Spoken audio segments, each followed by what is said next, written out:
اعوذ باللہ من الشیطان الرجیم بسم اللہ الرحمن الرحیم قال یا آدم انبئہم باسمائہم، اللہ نے فرمایا کہ آدم ان کو بتاؤ ان کے نام.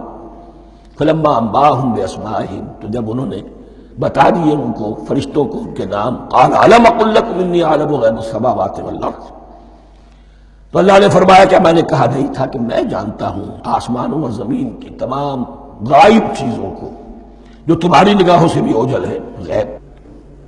میں ہر شے کا جاننے والا ہوں. وَأَعْلَمُ مَا تُبْدُونَ وَمَا كُنْتُمْ تَكْتُمُونَ، اور میں جانتا ہوں جو کوئی تم ظاہر کر رہے تھے، جو کوئی تم چھپا رہے تھے. چھپانے میں محسوس ہوتا ہے کہ ان کی خواہش یہ تھی کہ خلافت ہمیں ملے. ہم خدام ادب ہیں، ہر وقت تسبیح و تحمید اور تقدیس میں مصروف ہیں، جو حکم ملتا ہے بجا لاتے ہیں. تو یہ خلافت کسی اور مخلوق کو کیوں ملے؟ یہاں صرف یہ اور بتا دوں کہ یہ چونکہ اب ایک تیسری مخلوق کا ذکر بھی بعد میں آئے گا. 3 صاحب تشخص مخلوقات ہیں اللہ کی، صاحب تشخص، صاحب شعور، جن میں میں کا شعور ہے. انا، میں. ایک ملائکہ ہے، ان کی تخلیق نور سے ہوئی ہے. ایک انسان ہے جن کی تخلیق گارے سے ہوئی ہے. ایک جنات ہیں جن کی تخلیق آگ سے ہوئی ہے. باقی حیوانات ہیں، ان میں شعور تو ہے، خود شعور ہی نہیں ہے. Self consciousness, there is a world of difference between consciousness and self consciousness. انسان جب دیکھتا ہے تو اس کو یہ بھی معلوم ہے میں دیکھ رہا ہوں. کتا بلہ دیکھتا ہے، اسے یہ اندازہ نہیں ہوتا کہ میں دیکھ رہا ہوں. دیکھنے کا ایک نتیجہ ہے جو نکل آتا ہے، لیکن میں کا وجود نہیں ہے. یہ انا، سیلف، ایگو، یہ انسان میں ہے، جنات میں ہے، شعور میں، اور فرشتوں میں ہے. ایک نوری مخلوق، ایک ناری مخلوق، ایک زمین کے اس کرسٹ میں یہ جو مٹی اور گارے، مٹی اور پانی کا جو ملغوبہ ہے گارے کی شکل میں، اس سے بنا ہے. قال یا آدم انبئہم باسمائہم فلما انباہم باسمائہم قال الم اقل لکم انی اعلم غیب السماوات والارض واعلم ما تبدون وما کنتم تکتمون وَإِذْ قُلْنَا لِلْمَلَائِكَةِ اسْجُدُوا لِآدَمَ فَسَجَدُوا إِلَّا إِبْلِيسَ.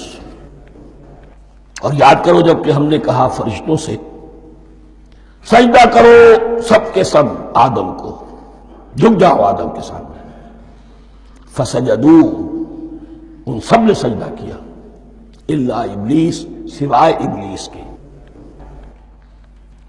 پہلی بات تو یہ سمجھیے کہ تمام ملائکہ کے سجدے کی ضرورت کیا تھی؟ کیا یہ صرف تعظیماً تھا؟ اور تعظیماً اگر تھا تو کیا آدم خاکی کی تعظیم تھی یا کسی اور شے کی تعظیم تھی؟ مکی صورتوں میں یہ بات 2 جگہ واضح کی گئی ہے. فَإِذَا سَوَّيْتُهُ وَنَفَخْتُ فِيهِ مِن رُوحِي فَقَعُوا لَهُ سَاجِدِينَ.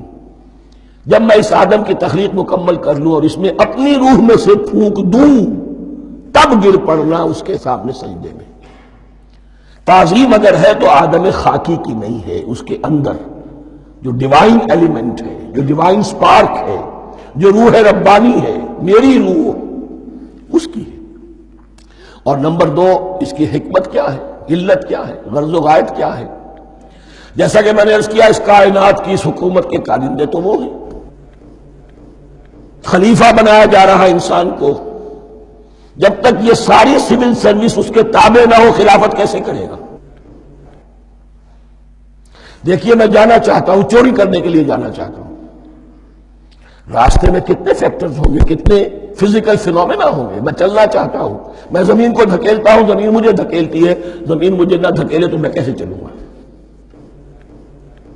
یہ پوری کائنات جو ہے، یہ جب ہم کو ارادہ کرتے ہیں اور کوئی فعل کرتے ہیں تو اس فعل کے پورے ہونے میں، اس کے ظہور میں نہ معلوم کون کون سے ایلیمنٹس ہیں، کون کون سی فورسز آف دی نیچر ہیں جو ہمارے ساتھ موافقت کرتی ہے تو ہم وہ کام کر سکتے ہیں.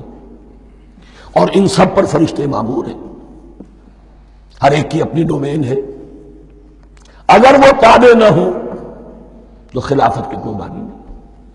خلافت دی گئی ہے، یہ ادھر جانا چاہتا ہے جانے دو، یہ نماز کے لیے مسجد میں جانا چاہتا ہے جانے دو، یہ چوری کے لیے نکلا ہے نکلنے دو، اس لیے کہ اس کو جو اختیار دیا گیا ہے اس کے اختیار کے استعمال میں یہ تمام جو قوتیں ہیں وہ اس کے ساتھ موافقت کرتی ہیں، تب اس کا کوئی ارادہ وہ اچھا ہو یا برا وہ پایہ تکمیل کو پہنچ سکتا ہے۔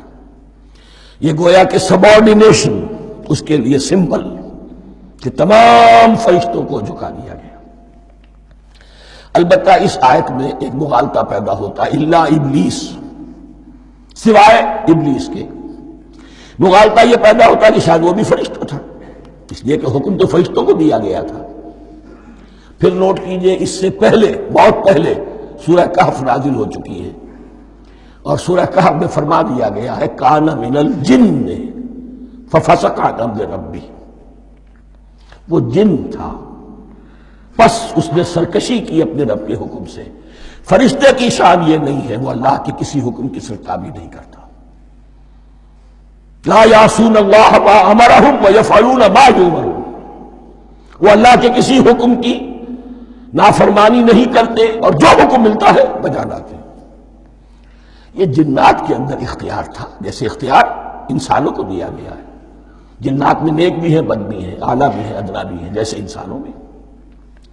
لیکن یہ عزازیل جو جن تھا علم اور عبادت دونوں کے اعتبار سے بہت بلند ہو گیا تھا، اور یہ فرشتوں کا یوں سمجھیے کہ ہم نشین، فرشتوں کے ساتھ اس طور سے شامل، جیسے بہت سے انسان بھی اگر اپنی بندگی میں، زہد میں، عبادت میں، نیکی میں ترقی کرے تو ان کا ملائے اعلیٰ کے ساتھ، عالم ارواح کے ساتھ، عالم ملائکہ کے ساتھ ایک رابطہ قائم ہوتا ہے۔ اسی طریقے سے وہ جو عزازیل تھا جن ہونے کے باوجود اپنی نیکی، عبادت، پارسائی اور اپنے علم میں فرشتوں سے بہت آگے تھا، اس لیے معلم الملکوت کی شکل اختیار کر چکا تھا۔ اس کو اپنی زون تھا، یہ بات جیسا کہ میں نے عرض کیا 7 مرتبہ قرآن میں یہ بات آئی ہے، قصہ ابلیس و آدم، کہ فرشتوں کو حکم ہوا کہ سجدہ کرو، سب جھک گئے، ابلیس نے سجدے سے انکار کر دیا 7 مرتبہ۔ یہ 7ویں مرتبہ ہے جو ہم پڑھ رہے ہیں، مصحف میں پہلی مرتبہ آ رہا ہے، ترتیب نزول میں 7ویں مرتبہ آ رہا ہے۔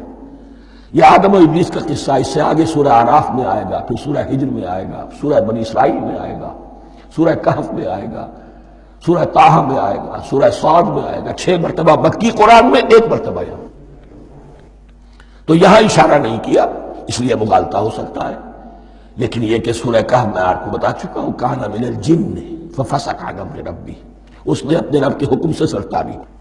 ابلیس اس کا صفاتی نام ہے اب، اس لیے کہ اب لسیبلسو کے معنی ہوتے ہیں مایوس ہو جانا، یہ اللہ کی رحمت سے بالکل مایوس ہے، اور مایوس جو ہو جائے وہ شیطان ہو جاتا ہے۔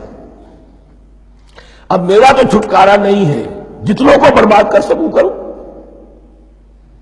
میری تو عاقبت خراب ہو چکی ہے، جتنوں کو اپنے ساتھ، ہم تو ڈوبے ہیں سنم تم کو بھی لے ڈوبیں گے۔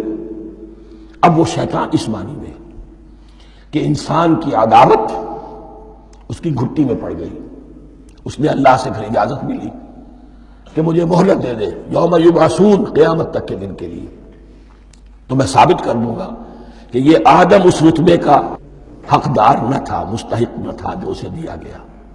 انا خیر منہ، میں اس سے بہتر ہوں، خلقتنی من نار وخلقتہ من طین، تو نے مجھے آگ سے بنایا، اسے گارے سے بنایا۔ لیکن یہ تکبر ہے در حقیقت کہ جس نے اسے راندہ درگاہ حق کر دیا۔ وَإِذْ قُلْنَا لِلْمَلَائِكَةِ اسْجُدُوا لِآدَمَ فَسَجَدُوا إِلَّا إِبْلِيسَ أَبَىٰ وَاسْتَكْبَرَ، ابا اس نے انکار کیا، واستكبر اور تکبر کیا، استکبار کیا، وَكَانَ مِنَ الْكَافِرِينَ۔ کانا عربی زبان میں 2 طرح کا ہوتا ہے، تامہ، ناقصہ۔ ایک معنی یہ ہو سکتے ہیں کہ ہو گیا، اب اپنے اس استکبار اور انکار کی وجہ سے کانا من الکافرین، وہ کافروں میں سے ہو گیا۔ ایک کانا تامہ ہوتا تھا ہی کافروں میں سے، یعنی اس کے اندر سرکشی چھپی ہوئی تھی، اب ظاہر ہو گئی۔ یہ معاملہ ہوتا ہے، کسی شخص کی بدنیتی اس کے اوپر پردے پڑے رہتے ہیں نیکی کے، زہد کے، کسی خاص وقت میں آ کر وہ ننگا ہو جاتا ہے، اور جو اس کے اندر تھا اصل اس کی حقیقت وہ سامنے آ جاتی ہے۔ اس کا امکان ہے، تو دونوں معنی اس کے ہو سکتے ہیں۔